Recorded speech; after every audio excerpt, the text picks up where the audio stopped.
بسم اللہ الرحمن الرحیم۔ شروع اللہ کے نام سے جو بڑا مہربان نہایت رحم والا ہے۔ الم تر الی الذین خرجوا من دیارہم، کیا تو نے نہیں دیکھا ہے الی الذین ان لوگوں کو خرجوا جو نکلے من دیارہم اپنے گھروں سے، وہم الوف اور وہ ہزاروں تھے، حذر الموت موت کے ڈر سے، فقال لهم اللہ موتوا ثم احیاہم، پھر اللہ نے فرمایا موتوا مر جاؤ، ثم احیاہم پھر ان کو دوبارہ زندہ کر دیا۔ ان اللہ لذو فضل علی الناس، بے شک اللہ رب العالمین فضل کرنے والا ہے لوگوں پر، ولیکن اکثر الناس لا یشکرون، لیکن اکثر لوگ شکر نہیں کرتے۔ وقاتلوا فی سبیل اللہ، اور لڑو اللہ کے راستے میں، وَاعْلَمُوا جان لو ان اللہ سمیع علیم، کہ اللہ رب العالمین خوب سننے والا اور خبردار ذات ہے۔ من ذا الذی یقرض اللہ قرضا حسنا، کون شخص ہے جو قرض دے اللہ کو اچھا قرض، فَيُضَاعِفَهُ لَهُ أَضْعَافًا كَثِيرًا، پھر دگنا کر دے اللہ اس کو کئی گنا۔ واللہ یقبض ویبسط، اللہ تنگی کر دیتا ہے، ویبسط اور کشائش کرتا ہے، وإلیہ ترجعون اور اللہ کی طرف تم سب لوٹ جاؤ گے۔ آیات مذکورہ میں اللہ رب العالمین نے ایک بلیغ انداز میں فی سبیل اللہ مال جان کے قربانی پیش کرنے کی ترغیب اور ایک اہم واقعہ کا تذکرہ، جس سے یہ نتیجہ اخذ کرنا کوئی مشکل نہیں کہ موت کا فیصلہ اٹل اور موت کا دار و مدار اجل پر ہے۔ جہاد پر جانا یہ موت کا سبب نہیں ہے، اور موت کے ڈر سے گھر میں بیٹھ کر بزدلی کا مظاہرہ کرنا یہ موت سے بچنے کا ذریعہ یا سبب نہیں ہے۔ واقعہ یوں تھا کہ بنی اسرائیل کے داروندان نامی بستی میں طاعون کی وبا پھیل گئی، اور ان لوگوں کی تعداد بنابر اختلاف 10,000 تھی، اور یہ لوگ موت کے ڈر سے شہر کو چھوڑ کر دو پہاڑوں کے درمیان ایک وسیع عریض مقام میں میدان میں مقیم ہوئے۔ اللہ رب العالمین نے بنی اسرائیل پر اور اس وقت کے کئی اقوام پر واضح کرنا چاہتا تھا کہ موت سے کوئی شخص بھاگ نہیں سکتا، اور اسی میدان میں اللہ نے 2 فرشتے بھیجے۔ میدان کے ایک کونے میں ایک فرشتہ، دوسرے کونے میں دوسرا فرشتہ، اور کوئی ایسی آواز دی جس سے یہ سب لوگ مر گئے، اور نہ کوئی بندہ بھاگ سکا اور نہ کوئی بندہ بچ سکا۔ آس پاس قریب کے لوگوں کو پتہ چلا، اور ظاہر ہے کہ اتنے لوگوں کے کفن دفن کا انتظام مشکل ہے بلکہ ناممکن ہے، لہذا اس کے ارد گرد ایک احاطہ بنایا، لاسے جو لاشیں تھی وہ گل سڑ گئی اور ہڈی پڑی رہ گئی۔ ایک زمانہ گزر گیا کہ بنی اسرائیل کا ایک پیغمبر سیدنا حزقیل علیہ السلام کا گزر ہوا۔ اس مقام پر جہاں پر یہ بنی اسرائیل، اس میدان پر جہاں پر یہ بنی اسرائیلوں کی ہڈیاں اور بکھری ہوئی تھی، بذریعہ وحی حضرت حزقیل علیہ السلام کو پورے واقعے کا علم ہوا، اور حضرت حزقیل علیہ السلام نے ان ہڈیوں سے خطاب کیا، ایتھا العظام البالیہ،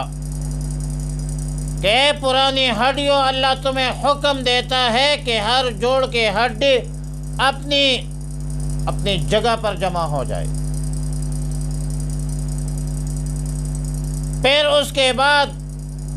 دوسرا خطاب کیا کہ ایتھا العظام، اے ہڈیوں، اللہ تمہیں حکم دیتا ہے کہ اپنا گوشت پہن لو،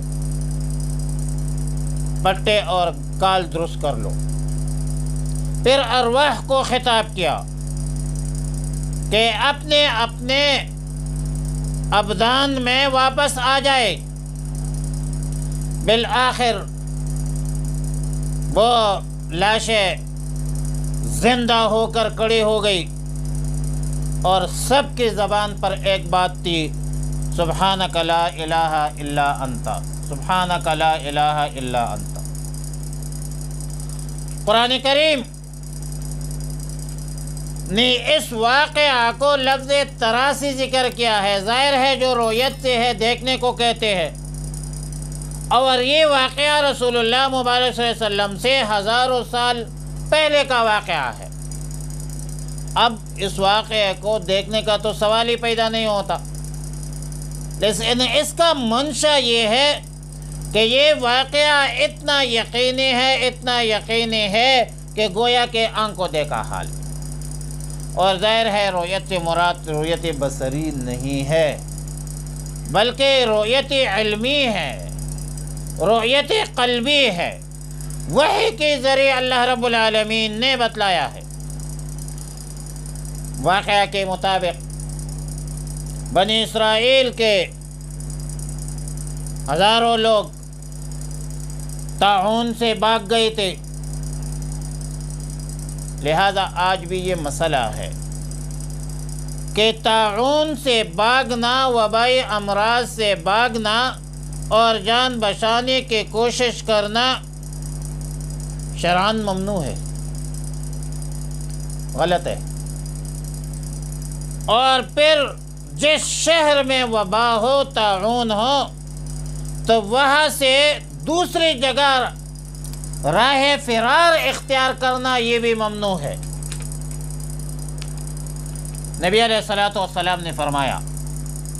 ان ھذا السقم عذب به الامم من قبلکم یا به الامم قبلکم، اس طاعون وبا اور بیماری کے ذریعے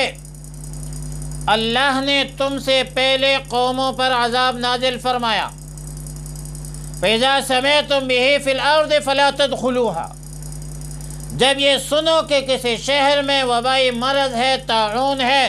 تو وہاں نہ جاؤ۔ اور وَإِذَا وَقَعَ بِأَرْضٍ أَنْتُمْ بِهَا فَلَا تَخْرُجُوا فِرَارًا، اور اگر کسی بستی میں یہ وبائی مرض پھیل جائے اور تم وہاں موجود ہو تو وہاں سے بھاگ کر مت نکلو۔ اب حدیث کی روح سے ہم یہ کہہ سکتے ہیں کہ جس جگہ وبا پھیل جائے تو وہاں باہر کے لوگوں کا وہاں جانا ممنوع ہے، اور اندر رہنے والوں کے لیے باہر آنا ممنوع ہے شرعاً۔ اس میں حکمت تو پہلی بات یہ کہ عقیدے سے تعلق رکھتی ہے کہ ممکن ہے کہ ایک شخص کی عمر ختم ہو چکی ہو اور اس مرض میں مبتلا ہو کر مر گیا، کیونکہ جس شہر میں وبا تھی یہ اس میں داخل ہوا، اب یہاں آنے سے اس کے موت واقع ہو گئی، حالانکہ موت کا ایک وقت مقرر ہے۔ اذا جاء اجلہم لا یستاخرون ساعۃ ولا یستقدمون، جب ٹائم پورا ہو جائے کوئی ماں کا لال کسی کو 1 منٹ بھی نہیں دے سکتا۔ دوسری بات یہ ہے کہ جب وبا ہو، طاعون ہو، وہاں پر احتیاطی تدابیر میں کمی نہ کی جائے۔ احتیاطی تدابیر اختیار کرنا شریعت مطہرہ سے متصادم نہیں ہے، لہذا تقدیر الہی پر کامل و مکمل ایمان رکھتے ہوئے احتیاطی تدابیر اختیار کرنے کا حکم ہے شریعت میں۔ سیدنا عمر فاروق رضی اللہ تعالیٰ عنہ نے شام جانے کا ارادہ فرمایا۔ شام کے سرحد تبوک کے مقام پر سرخ کو پہنچا تو معلوم ہوا کہ شام میں طاعون کی وبا ہے، اور اس وبا کا نام عمواس تھا۔ عمواس اسی لیے اس وبا کا نام رکھا تھا کہ سب سے پہلے یہ وبا بیت المقدس کے قریب عمواس بستی میں پھیلی تھی، پھر پورے ملک کو لپیٹ میں لیا، اور اس میں بڑے سارے صحابہ رضوان اللہ تعالی علیہم اجمعین، تابعین شہید ہوئے۔ بہرحال تبوک کے مقام پر سرخ پر حضرت عمر فاروق ٹھہر گیا،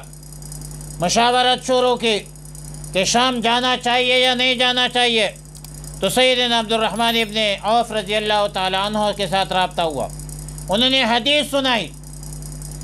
اور فرمایا کہ جہاں وبا پھیل جائے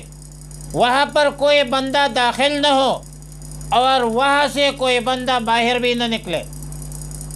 تو سیدنا عمر فاروق رضی اللہ تعالیٰ عنہ نے واپسی کا حکم دیا، تو شام کے گورنر، اس وقت کے گورنر سیدنا ابو عبیدہ رضی اللہ تعالیٰ عنہ فرمانے لگے کہ یا عمر، آپ اللہ کی تقدیر سے بھاگنا چاہتے ہیں؟ تو سیدنا عمر فاروق رضی اللہ تعالیٰ عنہ نے بڑا پیارا جواب دیا کہ ابو عبیدہ، کاش کہ یہ بات کوئی اور کہتا، یعنی تمہارے زبان سے ایسی بات قابل تعجب ہے، اور فرمایا حکم ہم اللہ کی تقدیر سے اللہ ہی کی تقدیر کی طرف جو ہے بھاگتے ہیں، مطلب ہمارے واپسی میں بھی مشیت الہی شامل ہے۔ اچھا، اس جگہ سے نہ نکلنے میں ایک حکمت یہ بھی ہے کہ مالدار لوگ بھاگ جائیں گے، پیچھے غریب لوگ رہ جائیں گے، اور پھر ان کو یہ غم ہوگی کہ ہمارا علاج کون کرے گا، اور موت کے صورت میں کفن دفن کون کرے گا۔ تو وہ ہیبت جو ہے ان کے دلوں میں وہ دہشت ہوگی، اور یہ بھی ایک معقول موزون حکمت ہے کہ وبائے ابراز جو ہے وہ اس کے جراثیم پھر مختلف جگہوں پر پھیلتے ہیں، لہذا قرنطین کی بنیاد پر اپنی جگہ پر صبر توکل سے رہے، اگر موت مقدر ہوئی تو درجہ شہادت ضرور پائیں گے۔ الطاعون شہادت والمطعون شہید، موت کے خوف سے جہاد میں شریک نہ ہونا یہ بھی ناجائز حرام بزدلی ہے۔ سیدنا خالد ابن ولید رضی اللہ تعالیٰ عنہ نے پوری عمر جہاد کی، لیکن وفات اپنے گھر میں نصیب ہوئی۔ اور تیسری آیات میں من ذا الذی یقرض اللہ قرضا حسنا، ادھر قرض سے مراد